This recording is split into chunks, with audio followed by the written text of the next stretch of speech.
What is going on YouTube? Lamont on the run. Hello. And today I just got off of the plane. I just touched down here in wonderful, wet, soggy Los Angeles. And before I begin my treacherous story of what happened to me on Spirit Airlines, I asked the pilot a stupid question. So this is the first time I've ever touched down at an airport when it was raining. And I was just wondering, how come the airplane just didn't hydroplane and just skirt off the runway into a fiery oblivion? Well, I asked the pilot, and apparently the weight of the plane plus the high PSI of the tires prevent that from happening. I know it was a stupid question, and I simply could have asked Google, but I wanted to ask the pilot. And so we made it. I flew Southwest, of course. I always fly Southwest. United, I'll fly them too, but I like to stick to Southwest because I've never had a problem. Let's talk about Spirit and why I'll never fly them ever again, and neither should you. Neither should you. So, unfortunately, I had received some very bad news. One of my best friend's mother had passed away, and I grabbed the first plane I could out of Dallas going to Las Vegas to, give my condolences and what have you. So I look online, I go on booking.com, and I'm looking for a cheap plane ticket, right? We're all trying to save a buck. So I go online and I start scrolling through the prices. Now, Southwest, they had a ticket, but it was about, with tax, it would have been about $450. So I look at Spirit, and their ticket was $185. Now, when you do the math, according to my kindergarten teacher, I'd be saving quite a bit of money. At least, what, $250, right? Okay, cool. So I've heard about Spirit before and why not to fly them. I've heard like horror stories, bad rides with them, and all this, that, and the third. So I just say, you know what? I'll try them out. I've heard a lot of bad things about them. I'll just try them out, and I'll see if the hype is true or not.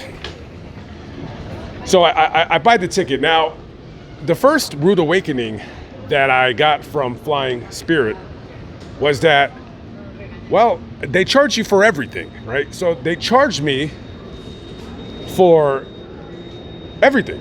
For instance, I got charged like another $70 to check in a bag. And I said, okay.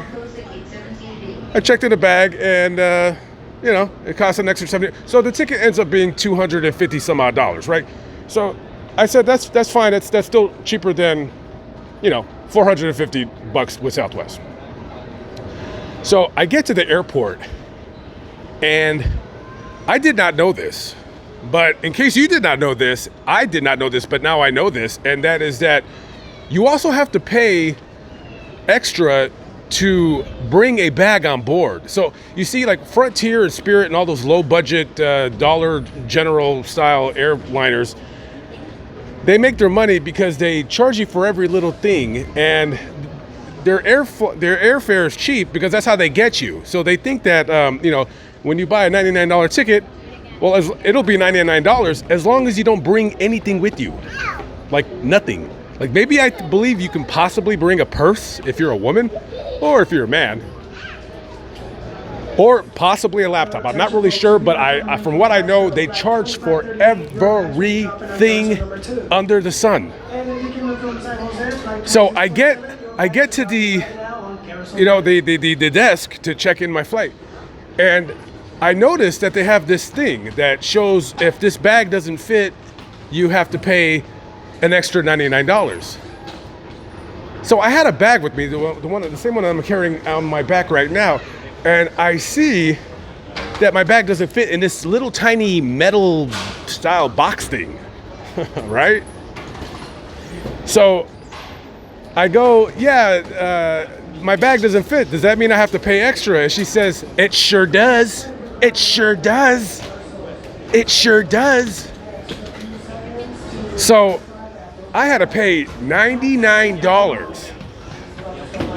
$99 for my backpack. Not a big, huge bag, no, for a small backpack. So my ticket ended up actually being $350. Now, you still save another $100, which is fine. I'm all about saving $100, right? But things only just got worse. First of all, I don't know what the prerequisite for finding employment with Spirit Airlines, but I think one of them is being ghetto. Now, I don't know what in the soul plane is going on here, but it seemed like everybody that I dealt with had an attitude problem. Like everybody.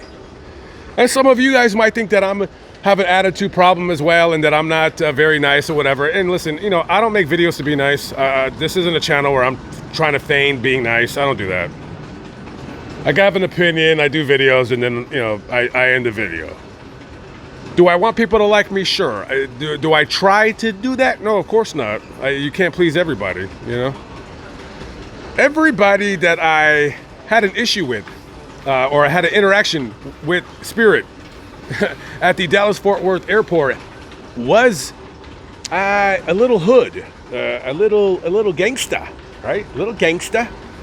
And so, you know, I just said, what are you gonna do, right? So I just said, screw it.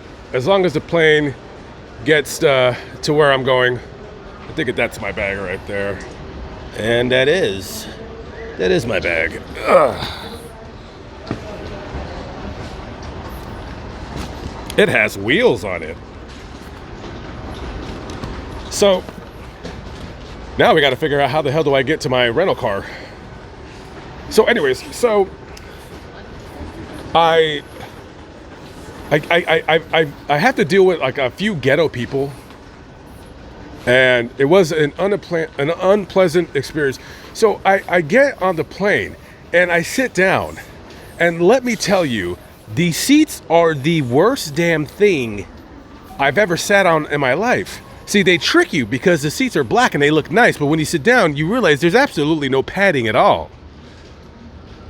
There's no padding at all on the frickin' seats. They're as hard as a rock. It's like sitting on a bench in jail. And trust me, I know about this because I've been to jail.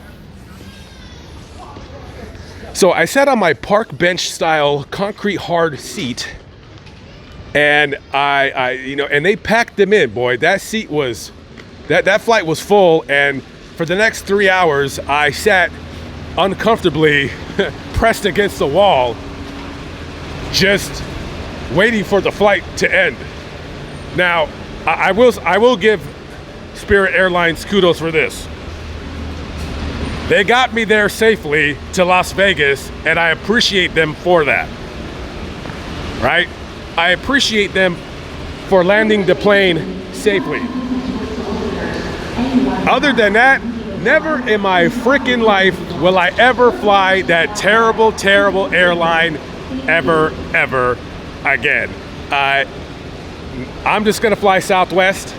I could do United, that's fine too, but to any and all out there, if you're listening to me, do yourselves a favor, stay the hell away from Spirit Airlines, and the same goes for Frontier, because I hear the same kind of nonsense and crap from them. Capiche? Capiche.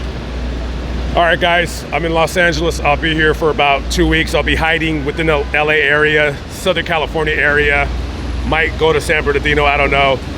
Just by dumb luck, if you're watching this video within the next 5 days after I upload it, if you have a story in the Los Angeles area that maybe I've never heard of, and you want to send me an email for a suggestion for a story, lamontatlarge@gmail.com, lamontatlarge@gmail.com. I mean, I pretty much have at least 400 stories. Maybe not 400, but a lot of stories based out of the LA area. But hey, you might have a story that I might include in a dark side of our future video. Let me know. Stay the hell away from Spirit Airlines. Terrible, terrible experience, terrible customer service, terrible plane, terrible company. But hey, they got me on the ground safely, and that's really all that counts. But from here on out, I'll take my business somewhere else, and it'll be Southwest Airlines. Lamont on the run, I'm out. Peace out.